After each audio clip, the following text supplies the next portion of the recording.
Agenda आज तक के मंच पर मनोज बाजपेयी, कोंकणा सेन, मोहित रायना और गजराज राव भी मेहमान बनकर आए। मोहन बाजपेयी और कोंकणा सेन की फिल्म जोरम इन दिनों चर्चे में है। ये फिल्म जरा हटकर है और मनोज और कोंकणा तो हटकर किरदार करने वाले कलाकारों में गिने जाते हैं। आप हर कैरेक्टर पे, जैसे आपको कैरेक्टर मिल गया, आपने ये तय कर लिया कि मुझे ये फिल्म करनी है, फिर आप उस कैरेक्टर के साथ क्या करते हैं अकेले में? एक अलग तरीके की फिल्म होती है, अलग जॉनर होता है, चाहे वो गुलमोहर हो। गुलमोहर और जोरम अगर आप देखें तो दोनों एकदम अलग अलग क्लास के। एक जोरम में पूरा ट्राइबल आदमी है and Gulmohar is talking about the privilege peoples family, जो कि दिल्ली के बसंत विहार जैसे इलाके में रहते हैं। उनकी जिंदगी और बीच में कहीं ना कहीं बंदा है वो मिडिल क्लास वाला एकदम पूरा जिसको कहते हैं 180, यहाँ से एक झारखंड का मजदूर, एक हाई सोसाइटी का आदमी, एक मिडिल क्लास आदमी। और आपने ये हमेशा अपने करियर में जी नहीं, कोशिश ये रहती है कि उस जिस तरीके की फिल्म है और जो भी विजन है डायरेक्टर का और स्क्रिप्ट जो डिमांड कर रही है, उस पर पूरे फोकस करके उसके साथ रहा जाए, उसका एक्टर के साथ रहा जाए, उसको तैयार किया जाए definitely with the help of the director. और फिर उसको जब तक कि शूटिंग ना ख़त्म हो तब तक उसको एक्सप्लोर किया जाए।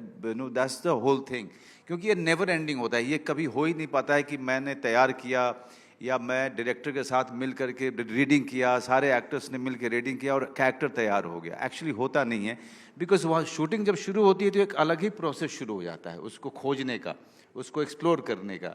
तो वो लगातार हर मोमेंट पे आप you feel challenged, you feel कि आपसे हो नहीं पा रहा है, यू फील कि there is something else to it, because आदमी अपने आप में इतना गहरा होता है, उसके उस सारे पहलू को फिल्म और स्टोरी के हिसाब से लेके आ पाना, और उतनी ही देर का समय है आपके पास में। सो ये एक अलग तरीके की चुनौती होती है। आज यहाँ पर नेशनल अवार्ड्स की गिनती करना मुश्किल है कि कितनी किसको मिली है। तो कोंकणा, आपके पास आते हुए क्या आपको भी स्लीपलेस नाइट्स देते हैं कुछ कैरेक्टर्स? क्या आपको भी आपकी नींद उड़ती है कि उसका कुछ न्यूआंसेस ऐसे होने चाहिए, वैसे होने चाहिए? मिस्टर मिसेस आईआर से लेकर ओमकारा, आप भी जो न्यूआंसेस अपने हर कैरेक्टर को देती हैं, that makes you a great actor. Thank you so much. But you know, largely I think a lot of the credit goes to the writer and the director, because you know, sometimes when characters are really well fleshed out and they have found the right place in the story, the work of the actor becomes so much easier. You know, it's so much more believable. So, and you know, earlier also we were talking, as many times in a performance what happens is there are so many other elements in a performance, you know, other than just the actor, what that lighting is, what music you introduce, where, what time, you know, those kind of things also become very important. I've been very lucky. In both Mr. and Mrs. Iyer and Omkara you mentioned, I've had to play characters who are very removed from me. So I have had to learn a Tamil accent or this Western UP accent, which as a Bengali, it's very daunting. But a lot of preparation, a lot of rehearsal, really good co-actors, really good writers, directors, you know, all of these things together, I think they make a performance. And otherwise you'll have sleepless nights for sure. है ना? अभिषेक, आपके लिए कितना मुश्किल होता है जब इस तरह के एक्टर्स के साथ आपको काम करना है? And your body of work itself is so huge. Omkara जैसी फिल्म, तो बतौर डायरेक्टर, और ये मैडम तो डायरेक्टर भी हैं, तो एक डायरेक्टर कम एक्टर को, एंड आपकी एक थिंकिंग समझना चाहते हैं जब आप ऐसे अलग तरह की फिल्में बनाते हैं, जब आप चाहते हैं कि वो भी बिग स्टारर फिल्म हो लेकिन अलग हो, उसमें टिपिकल स्विट्जरलैंड की पहाड़ियों पर बर्फ में शिफॉन में कोई नहीं डांस करेगा, लेकिन उन फिल्म्स का इम्पैक्ट उनसे भी कहीं ज़्यादा होगा। जी, एक्चुअली डायरेक्टर का काम मुश्किल तब होता है जब उनके एक्टर्स ख़राब होते हैं। जब एक्टर्स अच्छे होते तो बड़ा आसान हो जाता है काम, as a matter of fact. लेकिन एज फार एज मनोज भाई एंड कोंकणा कंसर्न, मेरा रिश्ता इनसे काफ़ी पुराना भी है। ये तीसरी फिल्म मैं कर रहा हूँ मनोज भाई के साथ, और Konkona and I go back a very long way. हमने ओमकारा में साथ काम किया, डेथ इन द गंज में भी मैं शामिल था, एंड देन सूप। तो एक पर्सनल कनेक्शन का जहाँ तक बात है, वो तो ऑलरेडी हुआ था। वो तो ऐसा नहीं था कि हमें कोई आइस ब्रेक करनी थी, हमें सीधे मुद्दे पे आना था कि हम बना क्या रहे हैं। हालांकि ये शो थोड़ा पेचीदा जरूर है, क्योंकि एकदम कोई रियलिस्टिक स्टाइल नहीं है इस शो का। तो परफॉर्मेंस का भी जो पिच है वो डिसाइड करना बड़ा मुश्किल था। आपने सूप से इसको किलर सूप कर किलर दिया। सूप कर दिया, हाँ, क्योंकि है ही ऐसी टेढ़ी कहानी, टेढ़ी खी रही है। तो एनीवे, तो जब मैं मनोज भाई के साथ बड़ी परेशानी होती थी कि उनको थोड़ा ओवर एक्टिंग करनी है, लेकिन इतनी नहीं करनी है कि वो खराब लगे। तो वो बैलेंस बनाने में वो बड़े परेशान रहते थे। वो जो कह रहे हैं ना कि वो हमने करीब 100 दिन शूट किया, 100वें दिन भी परेशान थे कि यार ये हो नहीं पा रहा, मेरे ख्याल से मेरी बेइज्जती होने वाली है। तो वो अभी भी वो डर अभी शो आने वाला है, तो खैर तभी रिमूव होगा वो डर। बट एक्चुअली यू नो, हालांकि मुश्किल शो था, उसकी पिच पकड़ना, उसका सुर पकड़ना बड़ा मुश्किल था, लेकिन परेशानियों के बावजूद शूटिंग करने में और उसको बनाने में बहुत मजा आया हमें। I'll be honest with you, yeah. And comparatively Konkona के साथ काम करना कैसा है? कोंकणा के साथ भी बड़ा आसान, बहुत आसान है काम करना। एंड वो दोनों ये एक्टर ऐसे हैं जो बताते नहीं कि हम तैयारी करके आए हैं, ऐसे आ गए हैं, लेकिन तैयारी बहुत तैयारी करके आते हैं, जो जताते नहीं है। केयरलेसली ब्रिलियंट दिखने के लिए, है ना? भगवान ने जो है वो वाला जो है ब्लेसिंग दिया नहीं है कि तू जो है सुख में भी दुखी रहेगा। कुछ भगवान ने दे दिया है मुझे। एंड अब मेरे ख्याल से वो सारे आर्टिस्ट के साथ में शायद ये होता होगा, क्योंकि यू आर नेवर सेटिस्फाइड। वो जब आप अपने आप को मॉनिटर पे देखते हो या अपना काम देखते हो, तो आपको लगता है कि यार यहाँ पे कुछ ये कर सकता था, यहाँ पे ये कर सकता था, बट यू ऑल्सो रियलाइज कि यार टाइम जा चुका है, now it's going to release और now we have to you know promote the film. तो उसके बाद से आप हेल्पलेस होते हैं, but it's never ending. As long as you know you are evolving, as long as you are thinking about your mistakes, as long as you want to do things more, you want to learn more, मुझे लगता है कि ठीक है, I'm ready to live with this course. Yeah. अब मैं आप तीनों के जर्नी के बारे में जरा बात करना चाहती हूँ before I go to killer soup.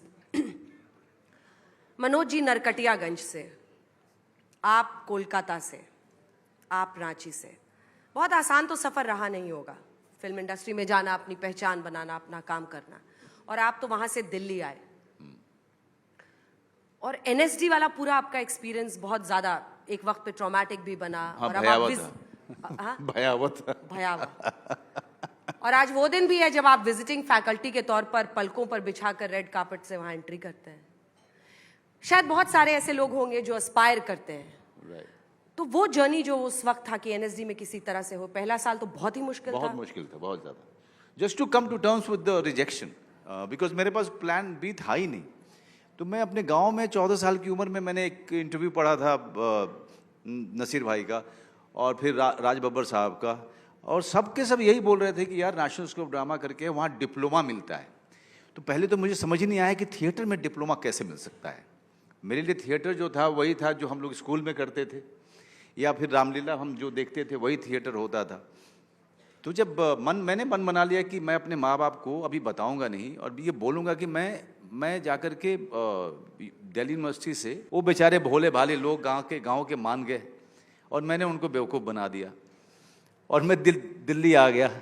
लेकिन दिल्ली में उतरा हूँ, उसके बाद अंजना मैं लगातार सेकेंड डे से ही मुझे स्ट्रीट थिएटर ग्रुप मिल गया।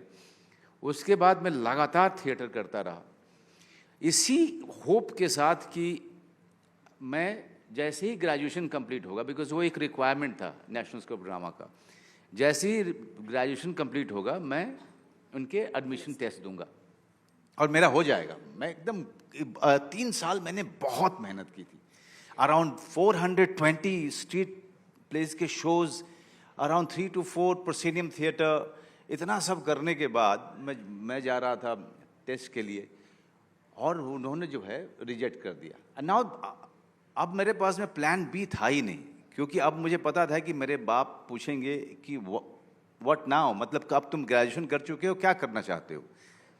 एंड जो भी मैं 200 रुपये भेजता हूँ तुमको, वो भी नहीं भेज पाऊँगा, because definitely he was helpless. उनके पास 5 और बच्चे थे पालने के लिए। तो जो प्लान बी नहीं होने के कारण मैं थोड़ा सा, मैं जैसे कहूँ कि मेरा ब्लैकआउट हो गया था कंप्लीटली। एंड उस ब्लैकआउट में 1 महीने तक मेरे दोस्तों ने मुझे, अभिषेक, उन्होंने जो है वो मेरे साथ रहते थे इस डर के साथ कि साला ये अपना कुछ कर न ले। तो they were so terrified of my condition, mental condition. Then someone told me कि यार मंडी हाउस में एक बहुत ही फेमस थिएटर ग्रुप है जिसमें सारे एनएसडी के एलुमनाई हैं। वो लोग 365 डेज का पूरे क्लासेस का प्रोग्राम लेके आ रहे हैं, सो 2500 लगेंगे। उस समय 2500 बहुत बड़ी रकम होती थी। सबने थोड़ा थोड़ा पैसा दिया just to get me out of that situation. उन्होंने पैसा दिया, जाकर के एनरोल कराया मुझे, एंड पहले दिन से जब मैंने वर्कशॉप उनका जो क्लास अटेंड करना शुरू किया, मैं अच्छा होना शुरू हो गया। I started seeing some light at the end of the tunnel. तो वो रिजेक्शन आसान नहीं होता है। ज़रूरी ये होता है कि आपके पास वो लोग हों जो आपको समझें और आपको उससे निकालने की कोशिश करें, क्योंकि मेंटल हेल्थ के समय में कोई भी जो ट्रॉमा से जा रहा होता है, ही डजंट हैव, बिकॉज ही वो आदमी खुद ही अपनी नज़र में छोटा हो चुका होता है। So he doesn't have the strength to come to go to you and tell you कि I am fully into the dark, please help me. वो कभी नहीं करेगा, क्योंकि अपनी नज़र में गिर चुका है वो।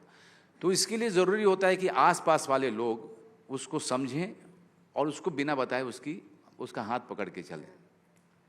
What a journey. NSD's loss is this country's gain.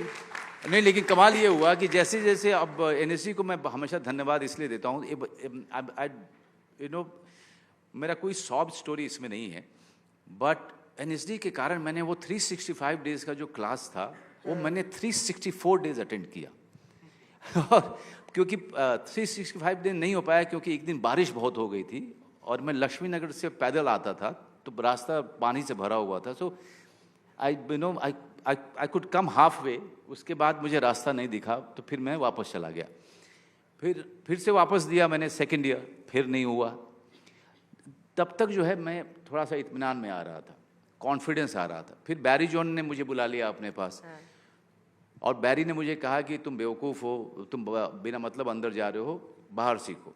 लेकिन मेरे लिए दो चीज़ें थी। एक तो माँ बाप को ये बोल सकूँगा कि मैंने थिएटर में डिप्लोमा किया है। दूसरा ये कि मैं उनको बोलूँगा, देखो ग्रेजुएशन के बाद मैंने डिप्लोमा लिया है थिएटर में। डिग्री और डिप्लोमा के बिहारियों के लिए बहुत ज़रूरी चीज़ होती है। बिल्कुल सही बात। कंगना, क्या आपकी जर्नी के बारे में आप बताएं कोलकाता से, क्योंकि आपकी मदर पहले से इतनी एस्टैब्लिश्ड फिल्म मेकर, एक्ट्रेस, लेकिन आपको मुंबई में आके नए सिरे से पांव जमाना पड़ा। किस तरह के आपके चैलेंजेस थे? Actually, I, was very lucky, especially when I hear so many stories of my friends, my colleagues, so many people who have struggled, so many brilliant actors who don't get opportunities, who don't get awards. There are so many like that. I was very lucky because बचपन से मैं ना cinema के set में जाती थी mummy के साथ. So I was very used to that world. I used to go and watch my mother in edit studios, often getting very bored, but watch dubbing, watch film set में क्या हो रहा है नहीं हो रहा है, तो एक समझ आती थी कि क्या चल रहा है. Even if I was bored, I was very comfortable with that environment. I didn't ever want to act. I actually didn't grow up watching Hindi films or Bengali films, like mainstream films like that. My mother used to make us watch Mrinal Sen, Satyajit Ray, regional cinema, world cinema, like that. And so I never thought that, I'll have a place in mainstream cinema. And even now, it's not like I feel like I belong to, mainstream cinema or anything. I feel like an outsider. I'm very comfortable also being, an outsider. And also being a Bengali. So I never saw myself like that. And I didn't ever want to be an actor. But because my mother is an actor, filmmaker, we had family friends. My grandfather's a film scholar. So I would act a little bit here and there. And everybody used to keep saying, "Are you're such a good actor, you must act." And I used to keep thinking, no, they love me. That's why they are saying. Because they are my family, that's why they are saying. So I never believed them. And I was very shy. I was much bullied. School mein, building friends and all. So I never thought that I could ever have a public personality or anything. And I never wanted it. And that helps. When you're not focused on the outcome, it's a very helpful, liberating thing, because you're not like, this has to work, this film has to work, this must do well, everybody must love me. Ye tha hi nahi, luckily. But what happened is later, as I got opportunities, I was lucky. The love for what you do, all of that crept in slowly later. And direction also I'd never planned, but lagta tha ki I should, I was thinking of a script, I was writing characters. When I've had my baby, that time I didn't get too many acting offers. So I had time to sit and think and write with my father. So then I developed the Death in the Ganjka story. And that's how even direction happened. It was nothing has been planned, which is good because how much goes according to plan in life? Very little. So true. अभिषेक, जब आप मुड़ के Saint Xavier school के उस लड़के को देखते हैं तो आपको एहसास होता है कि तब कुछ ऐसा था दिमाग में कि एक दिन आप इतने ब्रिलियंट डायरेक्टर बनेंगे? आपके लिए सफर कैसा? जी, फिल्म बनाने का मूड तो आ गया था उस उम्र पे भी, क्योंकि मैं जिस एनवायरनमेंट से आता हूँ, मेरे घर पे फिल्मी वातावरण है।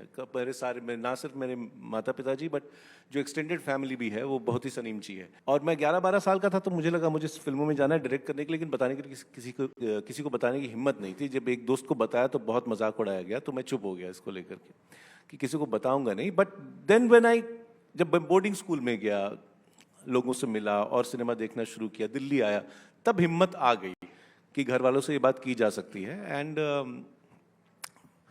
Fortunately for me my parents were mildly amused, they were not against it. Journey तो एकदम नीचे से करना पड़ी, लेकिन फॉर्चुनेटली मेरे जनरेशन के जो फिल्म मेकर्स हैं, जो कि फिल्म फैमिलीज को नहीं भी बिलोंग करते, जो अपने दूर दराज से आए हैं, वो समय ख़त्म हो गया था कि चरनी रोड स्टेशन पे सोना पड़ा और चलने वाले ने मदद की तो डिनर मिला। वो जर्नी ख़त्म हो गई थी। अब हम लोग आकर के एक रूम रेंट करते हैं और स्ट्रगल शुरू होती है वहाँ से। So it was a pretty even journey like that. I took its time, and thanks to Vishal who I met, who helped me in this journey. Rented room struggle. इनके बचपन का एक कुछ उनको याद दिला देती हूँ, उछलेंगे एकदम। Konkona, do you know about it? जब ये when he was in school, इनका दिल एक लड़की पे आया, उसका रोल नंबर 44 था, तो इनको सब 44वां बोलते थे। तो बचपन से ही मतलब, हाँ? अरे बचपन से क्या मतलब ऐसा कब और सुना तुमने? अब किलर सूप पे आते हैं। किलर सूप अभी तो एम्बागो है, तो आप लोग जितना बताएंगे उतना ही हम लोग समझ पाएंगे। क्या है ये? सस्पेंस थ्रिलर है, सूप से किलर सूप बन गया। आपका कैरेक्टर क्या है? कुछ नेगेटिव शेड्स जैसा समझ में आ रहा है। आपकी तीनों की नजर से जानना चाहेंगे किलर सूप क्या है, क्यों देखें? बहुत बढ़िया। देखिए, तुम शुरू कर लो ताकि हमको वहां से क्यों मिलेगा। किलर सूप, इसका नाम हालांकि पहले सूप था, अब किलर सूप है। किलर सूप एक एडजेक्टिव है जो थोड़ा सा इसको बताता है कि किस टाइप का सूप है ये। लेकिन ये बेसिकली कहानी की शुरुआत यूं हुई थी, जो दिमाग में उपज हुई थी हमारे, कि एक औरत है जो दुनिया का सबसे बढ़िया पाया सूप बनाना चाहती है।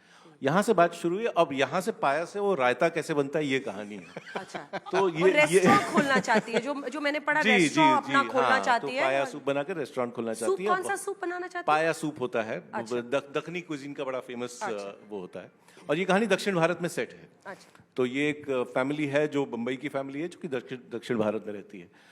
तो इसमें इस शो में आपको हिंदी भी है, अंग्रेजी भी है और तमिल भी बहुत मिलेगी, बिकॉज जहाँ सेट है उसकी भाषा का भी इस्तेमाल किया गया है। और ये एक ब्लैक कॉमेडी है, थ्रिलर है। एक तरीके से समझ लीजिए हिंदुस्तानी थाली जैसी है, जिसमें सारी चीज़ों का, सारे भाव का मिश्रण है इसमें। तो ब्लैक कॉमेडी तो है ही, और ब्लैक कॉमेडी और थ्रिलर तो चल ही रहा है, but there is a epic romance between his character and hers, and which is the actually the जो कहानी का गर्भ वही है। और स्पाइन वो है। हाँ, और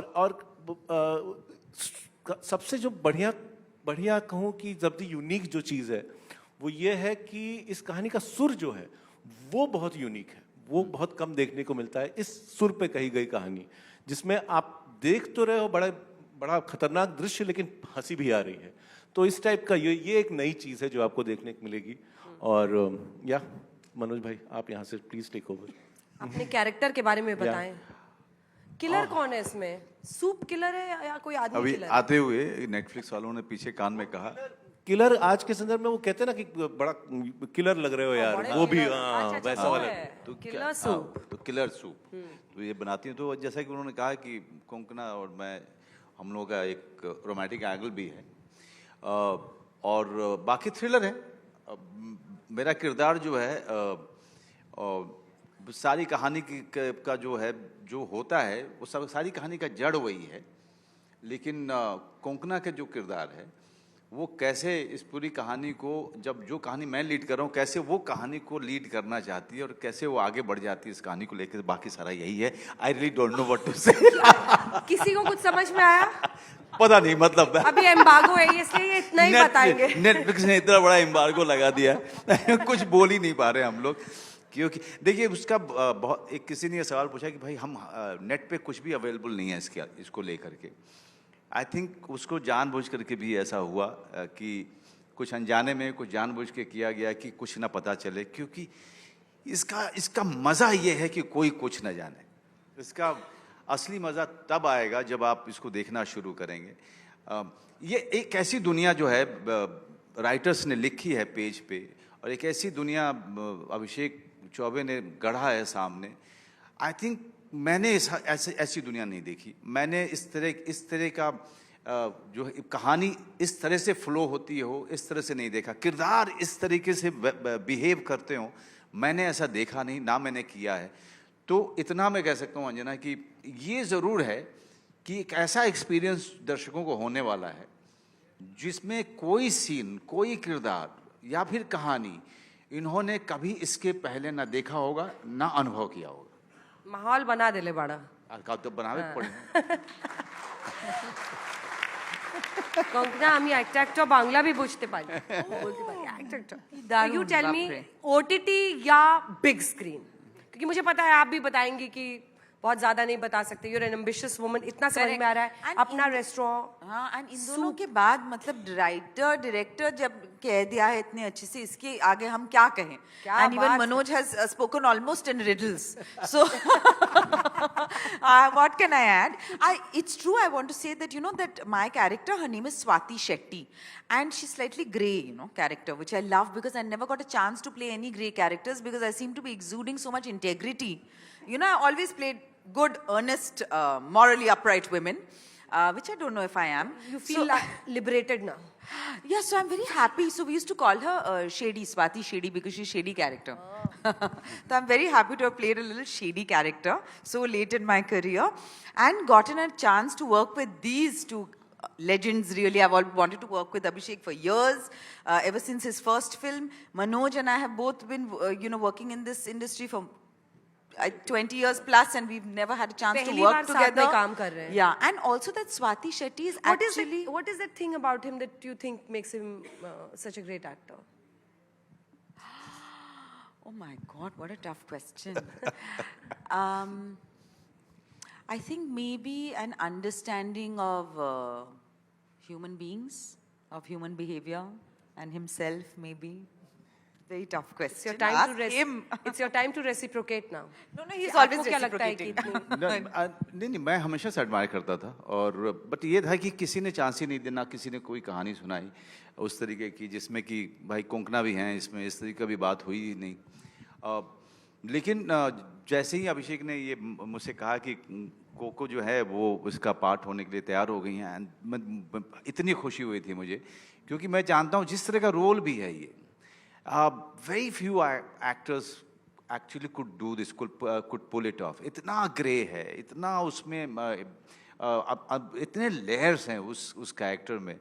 तो पहले तो खुशी हुई थी कि यार स्वाति शेट्टी का रोल करने के लिए कोंकणा जैसी एक्टर जो है आ गई है। Now you are rest assured कि she will take care of the whole thing. Thank you, ठीक है, time's up. नहीं, तो हम लोग तो ऐसे ही दीवाने थे भाई उनके अभिनय के। तो देखिए बिहारी को माइक दीजिएगा तो फिर लगातार बक हम लोग इसी में महारत हासिल रखते हैं। कोको को बोलने दें आप 44 बार। अब नहीं, वो तो हो गया उनका, तो इनका तो हो गया। नहीं हुआ था। अरे भाई नहीं हो Shady गया था, Swati. लड़की I just wanted to say that we used to call her Swati Shady, and that was our fun nickname for her. That's all. So it was a nice experience आपके लिए। Yeah, it was great. I want to do more such roles. तो कितनी रातें खराब करनी होंगी इसको देखने के लिए? कितने एपिसोड्स हैं? 8 एपिसोड, 1 घंटा? नहीं 8 एपिसोड है, 40-45 मिनट के। 40-45 तो 1-2 रात में निपट जाएगी। हाँ, लेकिन भागती है कहानी, मजा आएगा, आप देखो प्लीज। मैं आप एक चीज की गारंटी दूं, अगर रात को कितने बजे से आप आती हैं न्यूज रूम से? 9:30 10 तक घर, 10 तक समझिए 11 बजे देखना, आप बोलेंगे कि एक एपिसोड देख लेती हूँ, ठीक है? अगले दिन आप बहाना बनाएंगी इंडिया टुडे को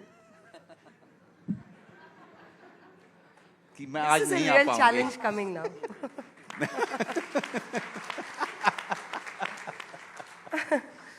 बट मुझे लगता है यहाँ पर मौजूद हर व्यक्ति, everyone is a great admirer of your work. आप तीनों का काम इतना अच्छा है, और जो युवा यहाँ बैठे हैं मुझे लगता है उनके भी अंतरात्मा में कुछ प्रेरित हुआ होगा? क्वेश्चन है ना, कौन कौन इंस्पायर हुआ इनसे? Look at the journeys, look at the journeys, मतलब अमेजिंग। तो आप तीनों का बहुत बहुत धन्यवाद हमारे साथ एजेंडा आज तक लाने के लिए। Thank you so much. Thank you. Such an honour. हम तो आप सबके लिए 24/7 घुमाते हैं एंटरटेनमेंट का ये ब्लेंडर, लेकर आते हैं आपके लिए एंटरटेनमेंट की कुछ न्यूज़। तो अगर आपको भी ये वीडियो पसंद आया है, आप इसे लाइक करें, कमेंट देके अपनी राय ज़रूर दें। और अगर आप ये वीडियो फेसबुक पर देख रहे हैं तो हमारे फेसबुक पेज को फॉलो करें और ऐसे ही एक्सक्लूसिव कंटेंट के लिए हमारे चैनल को सब्सक्राइब ज़रूर करें। नाम तो आप सब जानते ही हैं ना, सास बहू और पेटियाँ।